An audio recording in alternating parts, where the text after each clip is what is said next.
here's the typical model. If you're a coach consultant and you're like, I want to start a high ticket coaching offer, here's what ends up happening is the coach or consultant hands you this like sales process or script and says, just go ahead and read this because look at the success that I'm having and you're going to go out there and make money. It's probably one of the biggest mistakes that new course creator, new high ticket sales or high ticket coaches, consultants can actually make because they don't think of it linear. And what ends up happening, and I talk a lot about this anytime that I've helped sales organizations, is that I'll talk about this like story framing at the very beginning. So a typical high ticket sales offering, the sales rep will get on the phone and they're like, okay, well, excited to be able to talk with you. What made you want to join the call? Okay, great.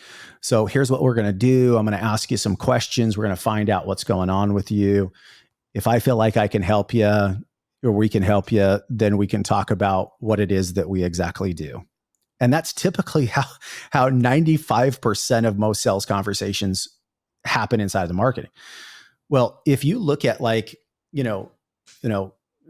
obviously, thank goodness that now we're having live events and stuff like that. But for all of you guys that have actually been to, a really successful seminar, that seminar at the very, very beginning of each basically speaker, what ends up happening, Tom? So when a new speaker ends up actually coming on, what inevitably always happens prior to that speaker actually joining the stage and then presenting his information or her information?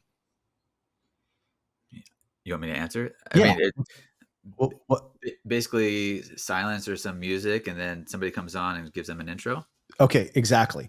So what happens is that there's this introduction, there's this shift from an authority standpoint. There's this shift from, okay, now we're moving on. Here's why you should pay attention to that individual. Here's what's in it for you to actually listen to, or why you should actually listen and how that's going to impact you to engage the prospect. So they make this smooth transition from one speaker to the next by essentially passing off the authority from one person to the next to keep the audience engaged and to giving them the most value that they possibly can. So from a sales standpoint, when you look at that linear process, when you implement this, like kind of like what I call like a story framework. So at the very beginning of a conversation, what I suggest that people need to do is kind of tie in the funnel of journey that they've actually experienced, give a brief overview as to why you're actually there, why you're on the call, why you do what you actually do, and frame out in that story framework prior to getting into the conversation so that the prospect is clear on the intention of what the conversation is going to be about. The salesperson or business owners position themselves as an authority because of the marketing journey. When all of these things end up happening, it becomes a smooth transition and a better experience for the prospect that ends up with way better sales results. So it's really thinking all the way through. Camp doesn't just start at like the sell from an e-com standpoint. Camp is really that whole entire journey, thinking about it in terms of value ladder as well. So would you say that, I don't know if it's fair to say, but a lot of the coaching in the high ticket sales space is very focused on like the technical and the easy wins, where if you are building out a high ticket sales process and system, you really have to put in a lot of the hard work and thoughtful work up early? Yeah, I would say that where course creators, high ticket coaches, consultants basically make a mistake is thinking through their process and thinking, all right, because the market continues to basically like shift, right?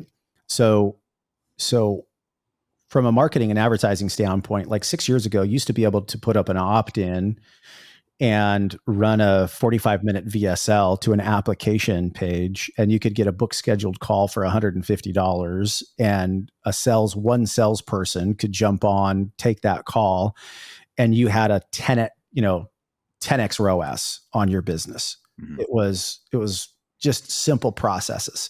Well, now 7 years later, marketing and advertising, consumers, prospects, their vision has actually changed. So what's happened is that that funnel cycle has had to shift where marketers have had to make it easier for people to basically get inside of the funnel process.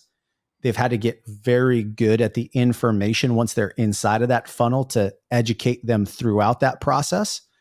Then having this book scheduled call versus boom, opt in, content, call. And then also assessing where are the stages or where are the gaps in which people aren't taking, and then putting in systems and process, i.e. triage, i.e. setters in place to make sure that those people are moving down that pathway to get the most out of the business. So it's you have to think, okay, what's the market? What do people want to consume? What will they actually consume? And what is my marketing hook and offering in the first place that actually draws them in, makes that enticing offer to actually join that process, and then making sure that they're educated to the point where they're in a buying state to actually purchase. That roadmap sometimes is difficult for people to completely understand and map out. That's where they go wrong. Yeah. Maybe it's my own bias, but I think there's so much like easy wins, or people see so many wins out there that they try to hop on the easiest thing. Yeah. And then they end up getting frustrated because they didn't do the hard, thoughtful work. So yeah. Go ahead.